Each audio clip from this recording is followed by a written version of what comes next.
பிரியமானவர்களே, எப்படி இருக்கிறீங்க? நல்லா இருக்கீங்களா?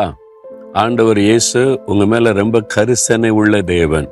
சோர்ந்து போயிட்டீங்கல்ல, ஜெபித்து ஜெபித்து என்னத்த நடந்துட்டு அப்படின்னு கொஞ்சம் சோர்வு, கொஞ்சம் வீழ்ச்சி இல்லை. ஆவிக்குரிய வாழ்க்கையில முன்னால் இருந்த மாதிரி முடியல, ஜெபிக்க முடியல, துதிக்க முடியல, உற்சாகமா இருக்க முடியல. அப்படியே ஒரு ஆவிக்குரிய வாழ்க்கையில சோர்வு வீழ்ச்சி மாதிரி இருக்குல்ல. ஒருவேளை சில சமயம் சில வீழ்ச்சிகள் ரொம்ப மன சோர்வை கொடுத்துரும். திரும்ப நம்மளால எழும்பலாம் முடியாது. இவங்க சொல்ற மாதிரிலாம் நம்ம ஜெபிச்சு இயேசுவோட நடக்கிறதெல்லாம் கஷ்டம் அப்படின்ற சூழ்நிலையில சிலர் இருக்கிறீங்க. அந்த ஆண்டவர் உங்களை பார்த்து என்ன சொல்றாரு தெரியுமா? ஒரு அருமையான வாக்குத்தத்தம் கொடுக்கிறார். நம்ம விழுந்து போனா யார் சந்தோஷப்படுவான்னு நினைக்கிறீங்க?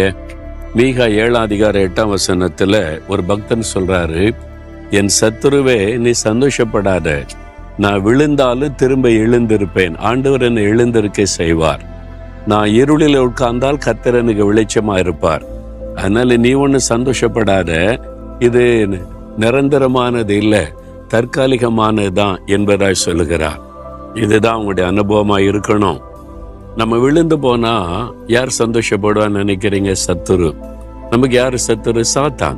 சாத்தான் தான் சந்தோஷப்படுவான். ஓ பாருங்க, இவன் இப்ப ஜெபிக்கிறதே இல்லை, இவன் ஜெபிக்கிறதே இல்லை, ஆண்டவரை விட்டு விலகிட்டா, ஆண்டவரை விட்டு பின்வாங்கிட்டா, கத்தரை தேடுறது இல்லை, சர்ச்சுக்கு போறது இல்லை, விழுந்து போயிட்டான் அப்படின்னு சொல்லி சாத்தான் அப்படியே சிரிப்பா சந்தோஷப்படுவான்.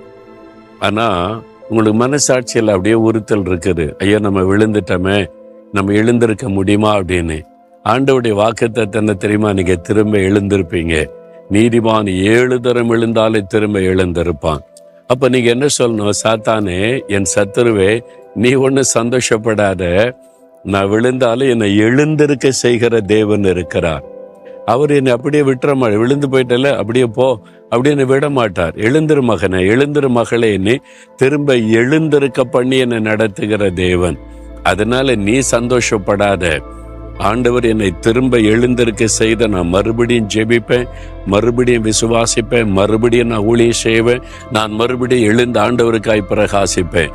நீ சந்தோஷப்படுற மாதிரிலாம் நடந்துறாரு. என் இயேசுவை நான் சந்தோஷப்படுத்துவேன். எழும்புங்க, பயப்படாதுங்க. ஆண்டவரை பார்த்து சொல்லுங்க, ஆண்டவரே, நான் திரும்பவும் எழுந்திருக்க விரும்புகிறேன்.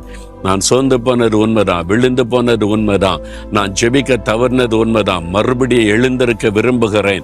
என் கையை பிடித்து நீங்க தூக்கி நடத்துங்க. என் எதிராளியாக சாத்தானே, நீ சந்தோஷப்படாத, நான் திரும்பவும் எழுந்திருப்பேன்.